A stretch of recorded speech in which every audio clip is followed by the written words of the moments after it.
livro de Gênesis, mais uma vez. Vamos deixar a seca para o ano que vem. Esse ano a gente vai continuar molhado mais um pouquinho. Gênesis capítulo 7. Vamos tratar da questão da onde veio toda a água, agora pela manhã. E hoje à noite nós trataremos para onde foi toda a água.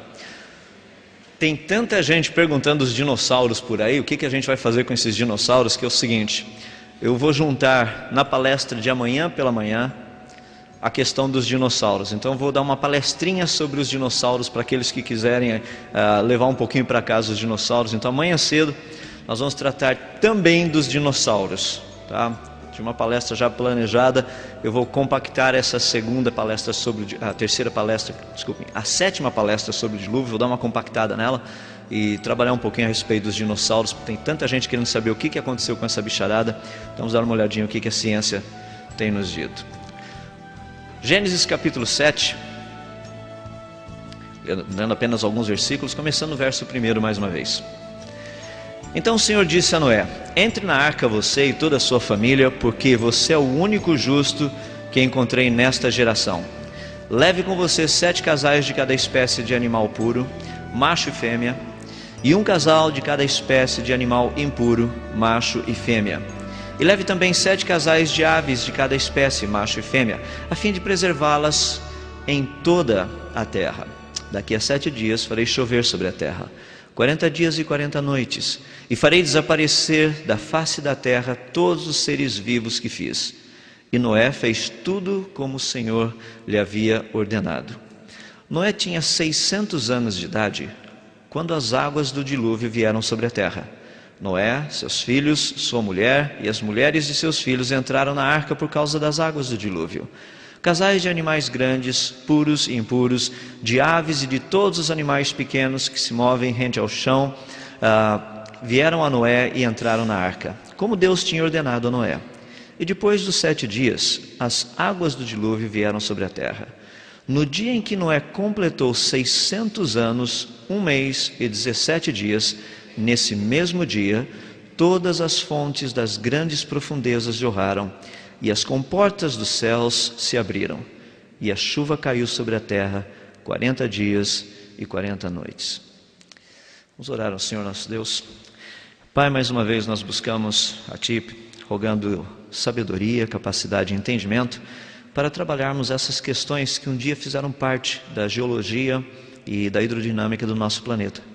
Nós pedimos para que o Senhor nos dê capacidade de entendermos esses conceitos, entendermos também os princípios, possamos ver o quanto que a Tua palavra é coerente com respeito a todas essas coisas. Nós clamamos a Ti pedindo pelo Teu auxílio, pela Tua ajuda, e oramos assim humildemente no nome de Jesus. Amém. Eu tenho uma tese que eu sempre tenho mencionado muito com as pessoas, que é a seguinte, repetindo novamente: toda ciência devidamente estabelecida, toda a Bíblia corretamente interpretada, nunca cairão em contradição. Mas os dois têm que andar juntos. A ciência tem que estar devidamente estabelecida e a Bíblia corretamente interpretada. Essa ciência que eu estarei tratando com vocês agora não é uma ciência totalmente estabelecida, é uma ciência nova. É uma teoria que foi desenvolvida há cerca de uns 30 anos atrás. É um projeto, uma proposta nova, mas é interessantíssimo o quanto que esse negócio tem a ver e tem se mostrado prático e competente e convincente e totalmente coerente com a realidade. Vamos dar uma olhadinha a respeito disso, porque um dos grandes problemas que nós temos, aqui o texto da Bíblia diz que as fontes do grande abismo se abriram, também as comportas do céu. Ou seja, primeiro veio chuva de baixo, água de baixo, depois veio água de cima em forma de chuva. Chover de baixo é meio difícil, né? Vai ter que chover de cima. Eu sei que na altura do campeonato aqui tudo é possível, de tanta água que a gente já viu, daqui a pouco vai ter fontes de água aqui no meio do nosso terreno. O contexto que nós temos é o seguinte: essas águas da onde teriam vindo? Porque imagina só, para inundar esse planeta, pensa no Monte Everest, água cobrindo o Everest, 15 côvados, ou seja, praticamente cerca de uns 7,5 metros, 8 metros acima do Everest. Você fala, isso é impossível, não tem jeito, não tem como. E eu concordo com você, para cobrir o Everest não tem água suficiente no planeta. Você falou, Então o dilúvio não foi global. Vamos por etapa. Vamos trabalhar para entendermos o contexto todo. Então agora pela manhã eu quero tratar com vocês da onde veio toda essa água. Isso é um problema sério. Quando nós olhamos o planeta Terra, vocês estão vendo aqui 3 fotos tiradas ao mesmo tempo, só que com filtros diferentes. Nós chamamos isso de frequências diferentes. A primeira delas que vocês estão vendo lá no canto esquerdo foi tirada em luz visível. Isso é o que você vê do planeta Terra. A do meio foi tirada com uma outra frequência e vocês têm uma ideia do que é o planeta Terra a nível de vapor da água. Dá para ver a quantidade de água que tem no planeta. Notem que as 3 fotos foram tiradas simultaneamente. Ou seja, a Terra possui muita água na sua estrutura, como vocês estão vendo ali na foto do meio. A última foto foi feita numa outro tipo de frequência, que nos mostra praticamente a quantidade de calor que tem na superfície da Terra. Então são fotos diferentes para a gente ter uma ideia. Por que disso? Porque a gente tem que ter uma ideia, afinal de contas, de onde veio toda essa água para inundar esse planeta. Existem várias teorias a respeito delas. Da onde teria vindo a água. Eu vou trabalhar com as 3 principais. Tem outras que são subdivisões delas, mas deixe-me tratar das 3 básicas. A primeira trata de uma camada de água ao redor do planeta Terra. Essa teoria foi proposta por Isaac Vail nos anos de 1874. Ela foi revisada de novo em 1921. Tem uma outra teoria, que é a teoria da subducção, aquela que vocês estão vendo ali, que foi proposta por Alfred Wegener. É a ideia da separação dos continentes e tudo mais, foi proposta por volta dos anos de 1915. E tem uma mais recente, vocês estão vendo ali, a teoria das hidroplacas, que tecnicamente ela foi apresentada no ano de 1980 pelo Dr. Walter Brown. Então você tem uma ideia dessas 3 teorias. Vamos observar cada uma delas, gostaria de fazer as propostas e estudar. Muitas pessoas aceitam e tomam apenas a teoria, que foi essa proposta por Isaac Vail, que é a teoria de uma camada de vapor da água ao redor do planeta Terra. A proposta dessa teoria, vocês estão vendo ali, que o planeta Terra estaria envolto numa camada de água líquida, ou vapor d'água, ou até mesmo gelo, em volta da nossa atmosfera. Os resultados dessa teoria, a gente sabe que ela deveria produzir 2 coisas interessantes. Pelo menos a primeira proposta, e a segunda proposta, que é bem conhecida. A primeira, uma uniformidade climática no planeta, ou seja, a mesma temperatura em qualquer lugar desse planeta. A segunda é que ela deveria ser a causa, ou da onde toda a água do dilúvio teria vindo. Então, essa é uma das teorias. Alguns problemas com essa teoria. Primeiro, a questão do argumento científico é um problema sério. Uma quantidade muito grande de água ao redor do planeta Terra criaria alguns pequenos probleminhas para a gente que eu mencionei ali. Vejam só, uma camada com 12 metros de espessura. 12 metros de espessura de vapor d'água, que é esse negócio lá em cima. Quando todo esse negócio se condensasse, nós teríamos aproximadamente uns 10 centímetros de inundação no planeta. Vai ser difícil inundar um planeta com 10 centímetros. Mas vamos só para nível de cálculo fazer uma pequena análise. O que eu peguei ali foi o seguinte: 12 metros, você calcula o volume de água que você teria no planeta. Tem uma equaçãozinha, que é uma equação já conhecida do pessoal da física, da área de ciências atmosféricas, que a gente trata da questão de energia, troca de calor. O que aconteceria se 12 metros de espessura de vapor d'água, esse negócio ao redor do planeta todo, se isso daí se condensasse? Bom, se esse negócio se condensasse, ele iria liberar calor na atmosfera. Eu gosto de colocar as equaçõezinhas aqui para o pessoal não chegar e falar assim, da onde vem esse número? Bom, o número vem dali, dessa equaçãozinha. Então você pega e dá uma olhada, eu só pluguei os números para mostrar o resultado da coisa.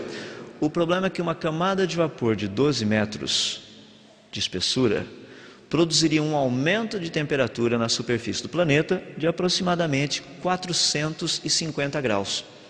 Ou seja, o pessoal pré-diluviano não teria morrido afogado, eles morreram queimados literalmente. Nós não temos nenhuma evidência no registro fóssil de que isso aconteceu. Então tem alguns problemas. probleminhas com essa teoria. O pessoal diz, não era camada de vapor, era uma camada de gelo do lado de fora do planeta Terra, uma camada fininha. Daí a situação fica pior, porque daí você tem que colocar a velocidade do gelo lá fora, você tem que plugar também a energia cinética. Antes não tinha, era mais simples o negócio. A hora que você pluga a energia cinética lá fora, fica um probleminha mais sério ainda. Por quê? Porque somando-se a temperatura de reentrada desse negócio, ou seja, atrito e tudo mais, vai produzir calor, a temperatura na superfície do planeta chegaria a 5.700 graus Celsius. O que fica pior ainda, essa questão da teoria de que toda a água do dilúvio veio simplesmente de uma camada de vapor d'água, cientificamente falando, é impossível. Daí muita gente chega para mim e fala, mas tudo é possível ao que crer. Eu concordo, mas então não venha tratar de ciência, vai com a sua fé. Porque daí não tem lugar dentro desse contexto. Se nós queremos estudar o dilúvio, precisamos ver como, o que teria acontecido. Deixe-me apenas dar 2 princípios que são muito importantes. Algumas pessoas falam assim, não, mas isso daí foram atos sobrenaturais de Deus. É verdade. Deus muitas vezes usa o natural para produzir efeitos sobrenaturais. E muitas vezes Ele usa o sobrenatural para produzir efeitos naturais. Um exemplo bem claro disso, deixe-me dar só um pequeno exemplo, e a ciência não tem explicação para tudo não. Não fiquem assim iludidos achando que que a ciência vai explicar tudo o que tem na Bíblia. Não é esse o alvo, nem ela consegue. O Senhor Jesus transformou água em vinho. Bem básico o negócio, né? O problema é que água é uma pequena moléculazinha que tem 2 átomos de hidrogênio e 1 átomo de oxigênio. Quando você pega vinho, você tem átomos de carbono, você tem átomos de nitrogênio, uma montoeirada de outras coisas ali no meio. Para você transformar água em vinho, o Senhor Jesus precisou de um pequeno reator atômico com aceleração termonuclear para produzir um negocinho meio básico ali, que é o quê? Você tem que arrebentar os átomos, ou seja, você tem que pegar prótons, nêutrons e elétrons, separar esse negócio, reestruturar de novo para criar carbono e nitrogênio, porque não tinha isso na água, criar toda essa reestruturação. É o processo de fisão e fusão nuclear. Quem não entende disso é uma confusão nuclear isso. Mas só para você ter uma ideia, é só a junção dessas 2 coisinhas. Você quebra os átomos e junta-os novamente de formas diferentes. A Bíblia nos diz que haviam 6 talhas com água. Você calcula o volume disso, vê a energia que seria necessária para fazer toda essa transformação, e você vai perceber que essa coisinha básica que Jesus fez, seria necessário a energia produzida pelos mais de 200 bilhões de estrelas na nossa Via Láctea em um dia. Foi básico para Jesus fazer isso. Jesus não falou assim, que trabalho que deu fazer esse negócio, gastei muita energia. Não, Ele fez naturalmente. A ciência entende o que foi feito? Claro que sim. A gente só não sabe de onde veio toda a energia para fazer esse negócio. Tem que ser um Deus para fazer isso. Não é isso que Ele diz que Ele é? Deus? Esse é o contexto. Então a ciência tem condição de entender. Então o que nós estamos vendo são algumas propostas. Essas propostas precisam ser avaliadas cientificamente. Então a ideia de que toda a água teria vindo de uma camada ao redor da Terra é impossível cientificamente falando. Para você ter uma ideia, para inundar todo o planeta a nível de vapor d'água, a vapor d'água se transformando em chuva, você teria que ter cerca de aproximadamente quase 8,5 km de vapor d'água. Isso daí iria causar uma pressão tão grande aqui embaixo, mas tão grande, que a gente só teria ameba viva no planeta. A pressão é muito grande, achata todo o negócio. Seria uma pressão de várias atmosferas, alguns cálculos indicam que seria de 15 a 20 atmosferas. Já imaginou que legal você vê numa Terra com 20 atm? Eu disse ATM, não vamos confundir com outra coisa, tá? Um problema muito interessante isso. Seria difícil. Bom, outra teoria, deixa eu só apenas, estou andando um pouquinho à frente, ou seja, em outras palavras, seria impossível você ter 12 metros de vapor d'água inundando o planeta. Não tem como acontecer isso. Então essa é uma teoria que a gente sabe que foi uma teoria proposta. Hoje, com a ciência que nós conhecemos, seria impossível tal fenômeno acontecesse. Tem uma outra teoria produzida por Alfred Wegener, foi praticamente no comecinho do século passado, ele quem deu a origem a essa ideia da movimentação das placas continentais. Praticamente a ideia vem quase que toda dele. aquela ideia de que da Pangeia, separação, todas essas coisinhas. Então muito foi trabalhado por esse senhor. A ideia seria o seguinte, que no passado nós teríamos essa questão de placas se movimentando, o que ele chama de linha de subducção, ou seja, uma placa em cima da outra. Esse negócio aí, que seria praticamente onde nós temos a parte do litoral, ela ocasionaria, pelo fato da fricção entre essas duas placas, uma evaporação muito grande de água, ou seja, ia produzir muito vapor da água. Ela ocasionaria também a desgaseificação do manto emergente, ou seja, essa placa que está subindo vai tirar um pouquinho, é aquele negócio da Coca-Cola que perdeu as bolhas lá dentro. Essa é a ideia, iria eliminar muito dos gases ali, iria produzir uma grande quantidade, uma abundância de água subterrânea. Essa é a ideia mais ou menos por trás dessa teoria. Os resultados seriam o quê? Uma grande quantidade de chuva torrencial, a gente não tem dúvida disso. Mas ainda, a gente tem um pequeno probleminha. Não tem água suficiente para inundar o planeta, porque ele só está usando a água que já existe. Uma outra indireta disso daí são os geysers. Produção dos geysers, aqueles negócios que tem, jorra água para cima e tudo mais. Okay? Agora, vamos dar uma olhadinha primeiro nisso. Algumas dificuldades com essa teoria. Olhar o argumento científico. Primeiro deles, subducção ainda não foi comprovada cientificamente. Tem muita teoria. Segundo, as forças envolvidas para que tal coisa acontecesse ainda são totalmente desconhecidas. A nível do pessoal que gosta de mexer nessa área, todo mundo aqui lembra daquela querida equação de energia cinética, não lembra? Quem não gosta de física assim no colegial, lembra daquela equaçãozinha E igual 1/2 de mv ao quadrado. Não é uma benção essa equação? Eu sei que é uma das equações prediletas do pessoal. Agora, faça um cálculo bem simples de movimentação dessas grandes placas. Pega, por exemplo, a América do Sul. Faça um cálculo de área da América do Sul. Daí você multiplica por aproximadamente 11 quilômetros. Daí você teria o volume. Está em volume em quilômetros cúbicos. Daí, como quase todo esse negócio é feito de granito, calcula e multiplica a densidade do granito por esse volume, você vai ter a massa. Daí você usa aquela equaçãozinha, E igual 1/2 dessa massa, vezes a velocidade de deslocamento dessa placa ao quadrado, e daí a gente vai sentar para conversar sobre a energia necessária para movimentar esse negócio. A gente vai ver que o povo realmente viaja na maionese. Quando o pessoal fala, não, porque tem uma placa escorregando desse jeito, uma outra escorregando daquele jeito, tá bom, vai, esse foi um grande escorregão da ciência. Não tem como você colocar esse negócio e mostrar como ele funciona fisicamente. Esses são alguns problemas. O problema maior que nós temos com essa teoria é que quando você tem placas se movimentando desse jeito, o que nós vemos ali, a força de tensão de uma rocha, a força de tensão nela, é muito menor do que a sua força de compressão, ou seja, a rocha seria esfarelada com toda essa energia.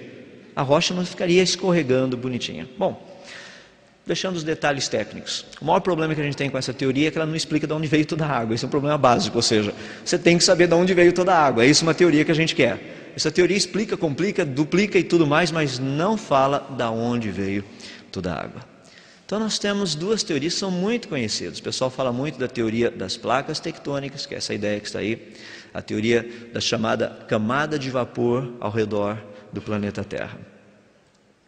Gostaria de tratar de uma teoria, que é a teoria que foi proposta há alguns anos atrás, como já mencionei, que até o presente momento é a mais consistente com a evidência que nós conhecemos. Ela é chamada teoria das hidroplacas.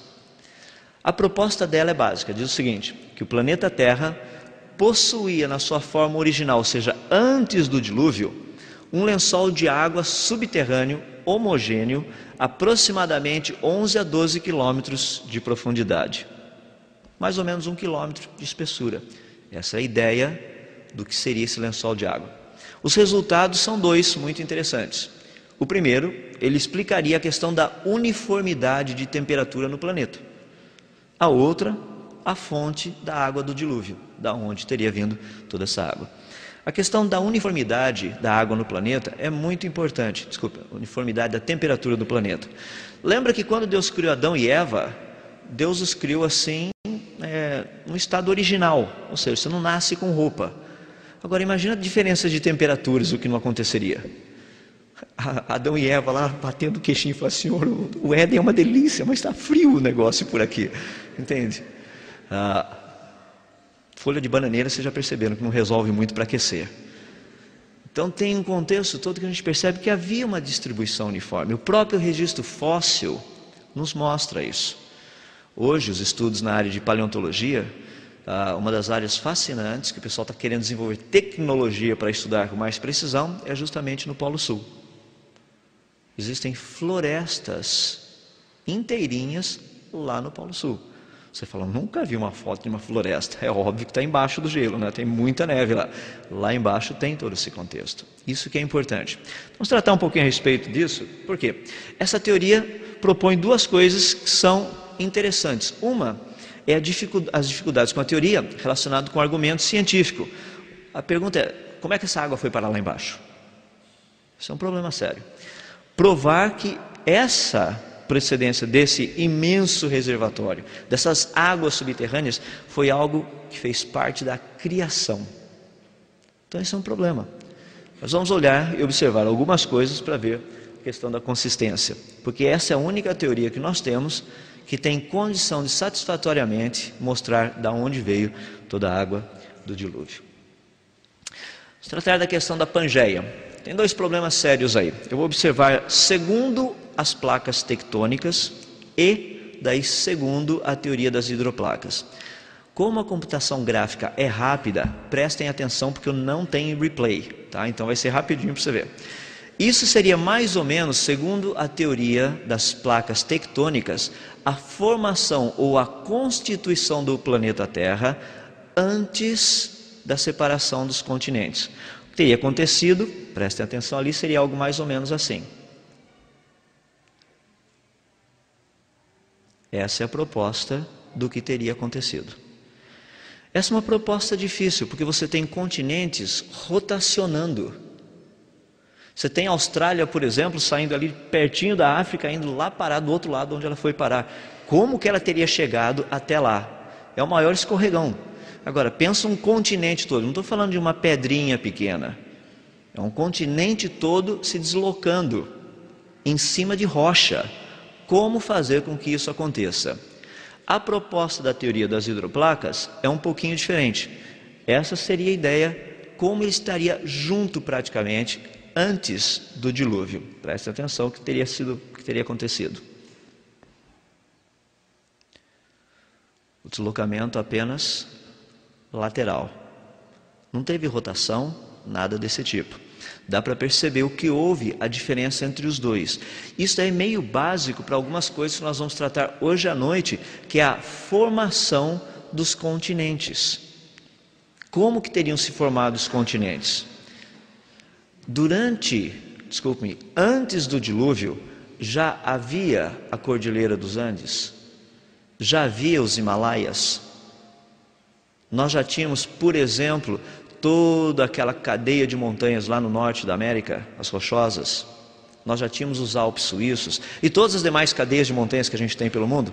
Isso são questões que a gente vai poder olhar um pouquinho. Vamos falar sobre a ideia primeira, portanto, dessa água ali de baixo. Da onde teria vindo essa água? Como que a teoria chegou ao ponto de considerar um lençol de água subterrâneo tão grande assim? Vamos ver da onde teria vindo toda a água. 2 poços foram perfurados, poços de alta profundidade. Quando eu falo poço, não penso um negócio desse tamanho, não. É um buraquinho pequeno, de uns 30 centímetros mais ou menos, tá? Que o pessoal vai perfurando. Um deles foi feito na Península de Kola, que fica na Rússia, e o outro foi feito na Bavária. Para quem não sabe, o pessoal da Rússia estava procurando vodka e o pessoal da Bavária estava procurando, vocês sabem o quê? Bavária, Bavária, Bavária. Esse é o negócio. Não, o pessoal está querendo saber, literalmente, o que existe no que nós chamamos de área de transição, ou seja, entre o granito e o basalto. Aonde fica esse negócio que juntam os dois? Ali que o pessoal foi perfurando. No da Península de Kola, na Rússia, eles fizeram uma perfuração de 12 quilômetros. E no da Bavária, na Alemanha, foi de 9 quilômetros. Eu quero que vocês entendam que esses caras perfuraram muito mais abaixo do que poço artesiano, lençol do, sei lá, de tudo que você puder pensar. Os caras foram onde ninguém tinha ido jamais antes. Ou seja, foram lá no fundo, literalmente. O que é fascinante a respeito disso, o que eles encontraram lá? Com o pessoal pesquisando tanto na Rússia quanto na Bavária, eles encontraram água a 12 quilômetros de profundidade. O problema é que água aquecida com 2 vezes a salinidade que existe na água do mar hoje. Mas como? Como que essa água salgada chegou lá embaixo? Se fosse pertinho da praia, pode até que ser o negócio das placas e tudo mais, uma subindo em cima da outra, prendeu a água do mar, mas prender a água do mar com 2 vezes a salinidade do jeito que nós temos hoje? Pelo que tudo indica, essa água foi criada ali. Abram suas Bíblias lá no livro de Gênesis, logo no primeiro capítulo. Tem algo muito interessante que nós lemos ali, começando lá no verso 6. É o segundo dia praticamente. Vejam só que interessante. Gênesis capítulo 1, verso 6. Depois disse Deus: haja entre as águas um firmamento que separe águas de águas. Então Deus fez o firmamento e separou as águas que ficaram debaixo do firmamento das que ficaram por cima, e assim se fez. Ao firmamento Deus chamou o céu. Passaram-se a tarde e a manhã. Esse foi o segundo dia. Lembra que esse foi o dia que eu disse que Deus não falou nada que era bom. Simplesmente ele separou águas de águas, e aqui no meio ele colocou o firmamento, que se você estudar um pouquinho mais depois, Deus está falando que as aves eram para voar no firmamento, ou seja, isso aí é a ideia de Deus fazer aparecer a atmosfera. Então você tinha as águas de cima e as águas de baixo, só. O que é interessante nisso é que essas águas, e no hebraico a ideia está literal, é plural, você tem águas lá em cima e tem águas aqui embaixo. Você fala águas aqui embaixo, obviamente ele estava se tratando do quê? Dos rios, dos lagos, dos oceanos. Ainda não, Deus não fez aparecer a Pangeia. Que águas são essas aqui de baixo? Ele devia ter dito da água aqui de baixo, a água dos oceanos, não das águas, plural, aqui de baixo. Significava que antes de Deus trazer a Pangeia, já haviam águas na parte aqui de baixo. Uma possível explicação do que nós temos aí, mas estou usando a Bíblia para mostrar que uma ciência que começa a descobrir certas coisas, falou, da onde veio essa água aqui de baixo? Que tal Deus ter criado a terra já com essa água ali embaixo? Nós temos algumas propostas. A ideia praticamente, portanto, de um sistema pré-diluviano seria algo como vocês estão vendo ali. Seria o quê? Teríamos montanhas, teríamos mares, essa parte superior é a parte que nós chamamos de granito, lá embaixo nós teríamos as águas subterrâneas e, por último, o basalto. Essa ideia das alturas que vocês estão vendo ali, por exemplo, montanhas com 2,5 km, oceanos com 3,5 km de profundidade, tudo isso aí vem de um trabalho que tem sido feito na área de computação, desenvolvendo modelos computacionais para você pegar, por exemplo, a questão da altura das montanhas. Vou dar um exemplo rápido aqui. Nós pegamos, imagine isso aqui como sendo a Cordilheira dos Andes, ok? Então essas aqui são as montanhas da cordilheira. O que nós fazemos? Nós desenvolvemos um modelo computacional, pegamos a área toda do sistema, montamos como se fossem pequenos triângulos e pedimos para que o computador, utilizando as equações normais da área de geologia, física e tudo mais, comece a esticar esse negócio. Então o computador vem esticando, até chegar a um ponto que ele fala, não dá para esticar mais, se eu esticar agora quebra o negócio. Ou seja, você pega e monta e estica. Coloca outras variáveis, pede para ele esticar de novo. Faz isso com os Alpes suíços, faz isso com os Himalaias, faz isso com as rochosas americanas. Procure fazendo isso com todas as cadeias de montanhas que tem no planeta e pede para ele ir esticando. É interessante que todas elas, quando ele começa a fazer esse sistema, praticamente o sistema ele estabiliza a cerca de mais ou menos 2,5 km acima do nível do mar. Quase todos os lugares. Se você passar um pouco mais do que isso, o sistema detona, quebra. Daí a ideia de onde vem montanhas pré-diluvianas, no máximo com 2,5 km de altura. O fundo dos oceanos, no máximo com 3,5 km de profundidade. Você vai falar, mas isso é um pouquinho diferente do que tem hoje. É claro, o dilúvio foi uma catástrofe. Ou seja, você monta um modelo computacional para mostrar o que possivelmente estava acontecendo. Em outras palavras, para a gente poder visualizar, ali você tem uma ideia. Você teria a atmosfera, agora você teria os oceanos, os lagos, os rios primitivos, e lá embaixo, como vocês estão vendo aquela coisinha azul, seria esse lençol de água. Essa teoria está dividida em 4 fases. Vamos tratar só rapidamente das 2 agora, e as outras 2 fases eu deixo para hoje à noite. Primeiro, fase da ruptura. O que seria essa ruptura? A ruptura seria uma maneira dessa água que estava ali embaixo chegar até a superfície. Como? Tem várias possibilidades. Uma poderia ter sido o impacto de um asteroide, poderia ter sido o aumento da pressão nessa camada de água lá embaixo, produzindo um aumento de pressão. Você tem rachadura da rocha, a água chegaria até a superfície. Independente, qualquer uma das 2, são apenas especulações. O que nós teríamos é o seguinte: para essa água de baixo subir e chegar até a superfície, ela teria praticamente 11 quilômetros para percorrer, para chegar até em cima. Agora imagina essa água subindo no meio de uma rachadura, chegando até lá em cima. Deu para perceber um pouquinho de água no meio da terrinha aqui?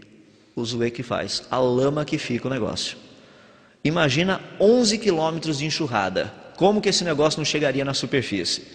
Um lamaçal todo. O que é interessante a respeito disso, que são 2 coisas que eu quero que vocês percebam, é o seguinte: por um lado você tem essa água chegando à superfície, muita lama, e muita água caindo ao mesmo tempo. O que acontece, ou como se formam os fósseis em rochas sedimentares? Eles são presos na lama rapidamente. Por que as grandes áreas onde nós encontramos fósseis, elas estão perto de um determinado local no planeta? Que é muito interessante, a gente vai dar uma olhadinha nisso hoje à noite. Porque bem naquela região, que parece que é onde passou essa rachadura. Você pergunta, mas que rachadura é essa? A partir do momento que começa a subir a água, essa rocha, praticamente granito, ela começa a rachar-se. A velocidade do som na rocha é de mais ou menos 5.300 metros por segundo. Já imaginou que legal? Você parado aqui na beira da praia, tão feliz, falando que legal, Congresso da Fiel pré-diluviano. Então você está ali assim, vendo os dinossauros clunk, passando lá fora, bem tranquilo e sossegado. De repente você ouve assim, vê as telhas chacoalhando um pouco. É apenas um desses pequenos animaizinhos que voam. Você conhece os pterodápteros, pterossauros, esse negócio assim, voo rasante. Quetzalcoatlus eram legal para fazer isso. Ou então você passa ali no mar, de repente você vê assim os plesiosauros nadando, você fala que legal, baleia. O cara fala, não é baleia, é um plesiosauro. Será que você nunca viu um plesiosauro durante todo esse tempo? Afinal de contas, você já viveu quase 900 anos. Falando isso, na hora de arrumar uma namorada, né? 900 anos sem namorada ainda, convida para o banquete hoje à noite. Coisas desse jeito. Sabe o que é fascinante? Se você estivesse numa situação dessa, o que você iria presenciar é alguém acordando. Não, o que você iria presenciar é um chacoalhão na terra toda, um terremoto muito grande, e de repente, ao você olhar em direção ao oceano, daqui onde nós estamos hoje, lá no centro você começaria a ver uns jatos de quase 20 quilômetros de altura de água subindo, e pedra sendo jogado para cima, porque era o que estava saindo. Muita pedra e muita lama. De repente você começa a olhar e fala, peraí, que brincadeira é essa daqui? O chão de vocês está chacoalhando todo e não tem nada que para no lugar, porque o terremoto e os terremotos foram simplesmente inigualáveis. Outra coisa, à medida que essa rachadura vai avançando em termos de oceano, quer dizer, na época não tinha oceano Atlântico, eu vou explicar para vocês a respeito disso, então você não estaria vendo oceano nenhum ali, então vamos voltar um pouquinho. Mas para o pessoal que estivesse perto de uma das regiões onde tinha oceano primitivo, você veria praticamente uma tsunami, uma daquelas ondas gigantescas vindo na sua direção, com cerca de apenas 120 metros de altura. Já pensou que legal fazer surf? Você ia parar no meio dos Andes, literalmente lá, parar com a sua pranchinha lá em cima, cluque. Essa é um pouquinho, para você ter uma ideia do que foi essa destruição. O negócio é que em 2 horas e 20 minutos aproximadamente, essa rachadura já teria se completado de ponta a ponta. Ela saiu de um lado e chegou do outro lado do planeta. Não dá tempo de construir barquinho. Não dá tempo de sair correndo. Eu acho interessante como a Bíblia nos diz: como foi nos dias de Noé, assim será também nos dias da vinda do Filho do Homem. O pessoal pensa que foi aquela chuvinha, entende? Começou a formar aquele tempinho lá longe. Falei, vem chuva, pega o guarda-chuva. Se a chuva for meio forte, vamos subir as montanhas aqui para não inundar aqui embaixo. A Bíblia diz que foi rápido, o negócio aconteceu instantaneamente. Não deu tempo do povo sair e falar, e agora? Não é assim que será a vinda do Senhor Jesus? Você não vai ter um tempinho para botar a sua vida em ordem, falar, tem uns pecadinhos aí que eu preciso confessar ainda não deu tempo, estou segurando as coisas. Não, mas a hora que eu começar a ver que a coisa vai acontecer, eu vou lá e acerto minha vida. A Bíblia diz que não vai dar tempo. Do mesmo jeito que não deu tempo para esse pessoal. E sabe o que é interessante? A prova está nos fósseis que não deu tempo. Deus deixou marcado na rocha que não deu tempo. Para ninguém ter dúvida. Não deu tempo do povo sair correndo por aí. Ou seja, o que nós teríamos, literalmente, seria essa ruptura toda no planeta em menos de 3 horas. O que aconteceria depois disso é um negócio fascinante. É que essa ruptura toda, estava mencionando aí do tempo das 2 horas e dos 10 minutos, que é o tempo técnico para a ruptura de ponta a ponta.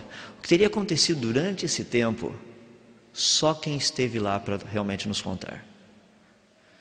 O mais perto que eu consigo pensar disso, eu fico imaginando as pessoas que estavam praticamente lá no World Trade Center, aquele prédio que os 2 prédios foram derrubados pelo Bin Laden e Companhia Limitada. Eles poderiam nos contar realmente o que foi estar num prédio que está caindo. Eu e você poderíamos apenas ter uma ideia do que seria isso. Então o contexto todo do dilúvio a início foi esse. Muita água chegando à superfície. Só por curiosidade, estão vendo aquele topinho lá em cima desse lençol de água que está vindo de baixo? Essa água lá em cima, ela tinha tendência de pulverizar, ou seja, chegava como um spray lá em cima. Pelo fato de chegar apenas com pequenas partículas, ela congela rapidamente por causa da temperatura a essa altura. A cerca de mais ou menos 8.000 a 10.000 metros de altura, a temperatura do ar é de aproximadamente 50 graus abaixo de zero. Esse negócio chegou a 20 quilômetros de altura. A 20 quilômetros de altura, isso aí se transforma em gelo em pó. Para aqueles que não sabem o que é gelo em pó, se você molhar bem a sua mão, pegar um desses freezers que são bons, tem aquele gelinho que fica formado assim, bem levezinho na superfície, e colocar a sua mão molhada ali, fizer assim, ó, tum. Sabe o que é legal? A hora que você tira a sua mão, uma boa parte da pele fica ali. Processos de depilação forçada, literalmente. Você pode... não façam isso porque machuca e dói, por favor, só estou explicando. Agora, o que aconteceria num sistema como esse? Essa água subindo iria produzir uma chuva torrencial incrível.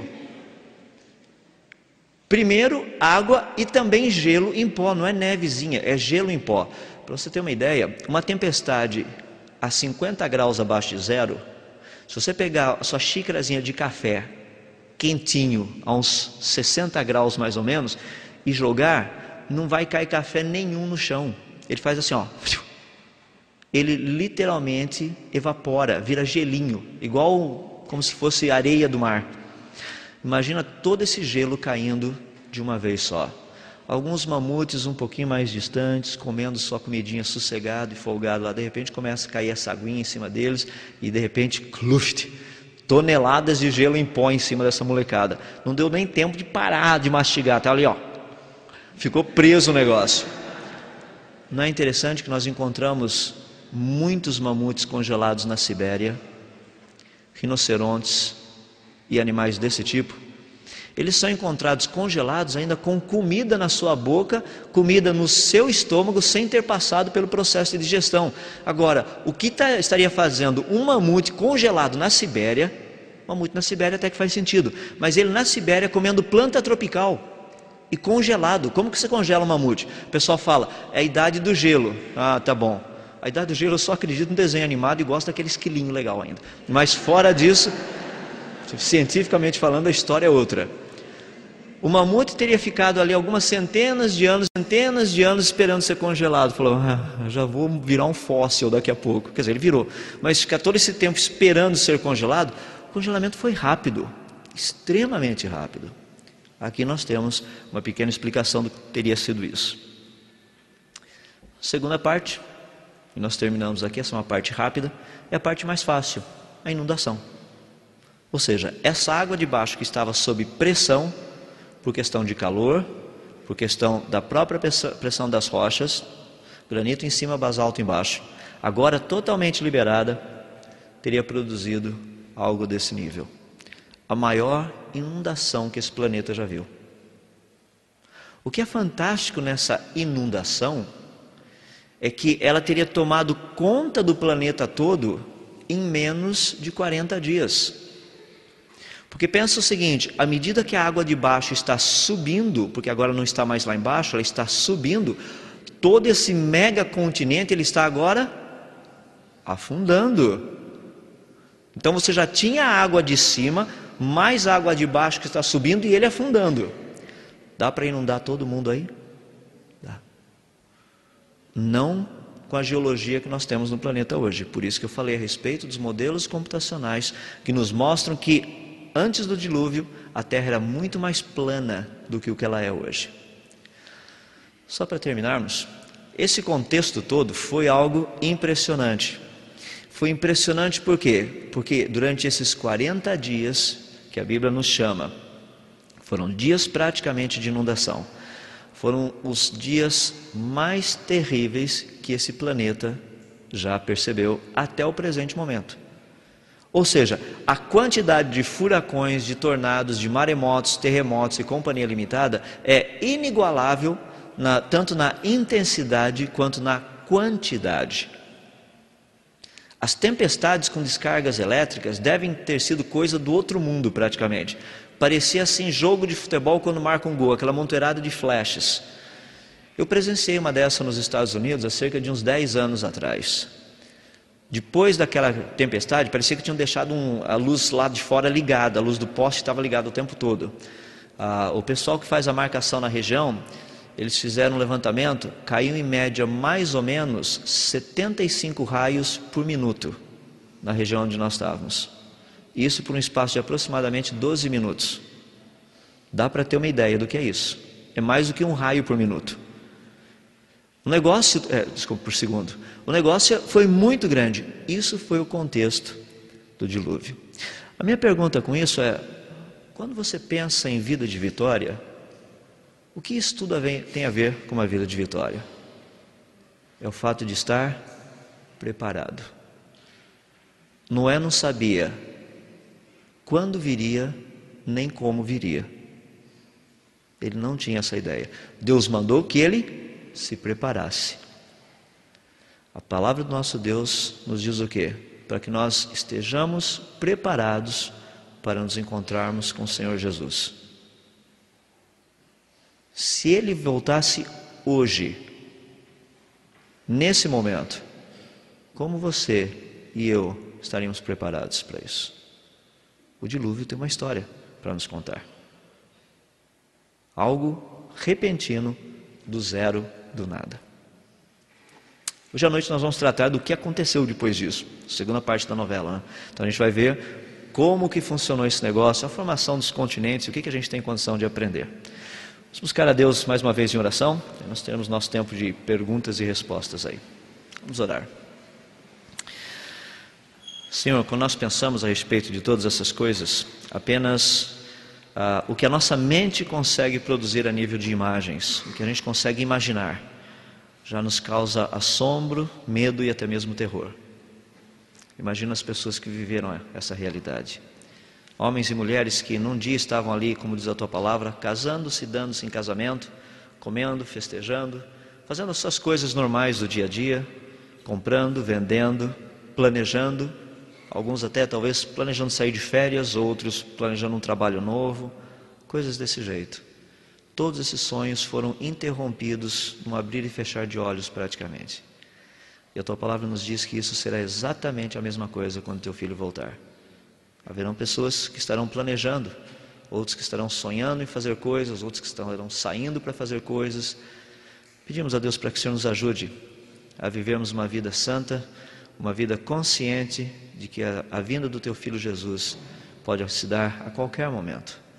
Queremos viver dessa forma, para não sermos pegos pelas astutas ciladas do diabo, nem tampouco sermos pegos por uma forma que venha envergonhar o Senhor pela maneira como estivermos vivendo naquele momento. Ajuda-nos a sermos santos. Muito obrigado pela história do dilúvio, por aquilo que ela tem a nos ensinar, pela verdade e pela realidade de todas essas coisas, que muitas vezes nós damos assim uma consideração tão pequena, por não vermos a dimensão daquilo que o Senhor fez. Se na Bíblia, se pudéssemos julgar na Tua palavra, quantidade em termos daquilo que o Senhor na verdade quer que a gente entenda, ou quão importante, ou quão prioridade deveria ser aquilo na Tua vida, sem dúvida o dilúvio é uma delas.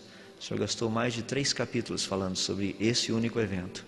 Pedimos para que o Senhor nos ajude a entendermos e vermos a dimensão da coisa. Assim nós oramos no nome de Jesus. Amém.